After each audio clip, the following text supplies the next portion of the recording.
Assalamualaikum warahmatullahi wabarakatuh. Salam hebat untuk guru penggerak.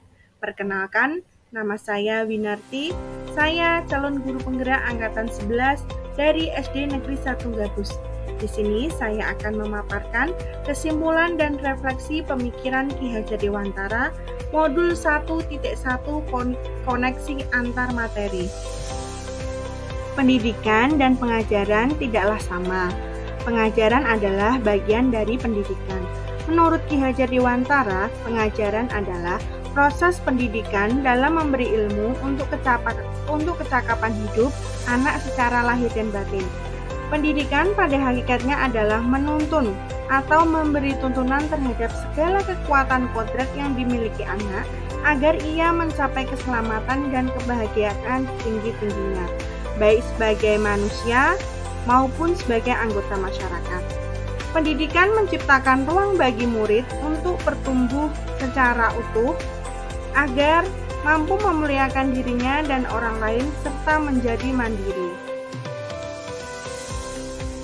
Apa yang Anda percaya tentang murid dan pembelajaran di kelas sebelum Anda mempelajari modul 1.1?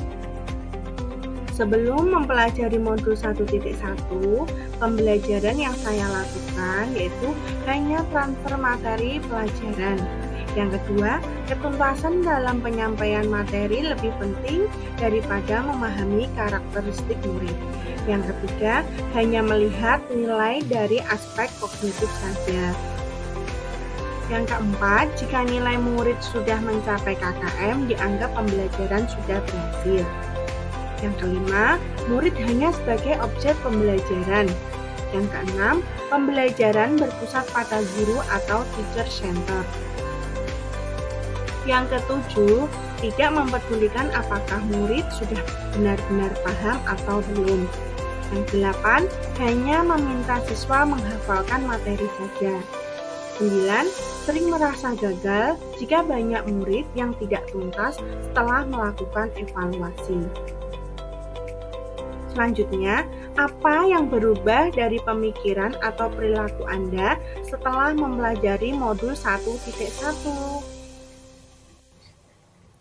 Namun, setelah saya mempelajari modul 1.1 tentang pemikiran Ki Hajar Dewantara, saya menyadari bahwa apa yang saya pikirkan dan saya lakukan selama ini tidak tepat. Setelah mempelajari modul 1.1, saya menyadari bahwa seharusnya saya melakukan proses pembelajaran secara menyeluruh meliputi aspek kognitif, afektif, psikomotor, spiritual, sosial, dan budaya. Yang kedua, murid sebagai subjek pembelajaran. Yang ketiga, guru sebagai fasilitator pembelajaran. Yang keempat, guru harus ikhlas, penuh kesabaran dengan segala ketulusan hati. Yang kelima, harus mempelajari karakteristik murid.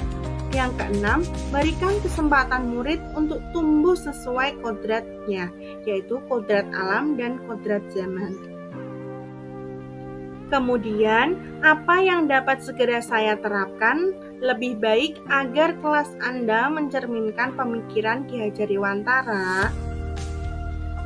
Yang dapat segera saya terapkan dalam pembelajaran di kelas yaitu yang pertama, merancang pembelajaran yang interaktif dan menyenangkan dengan melibatkan murid sesuai metode student center.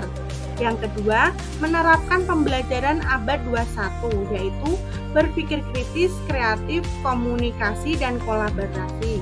Yang ketiga, pembelajaran tidak lagi menuntut tetapi menuntun. Demikian pemaparan dari saya.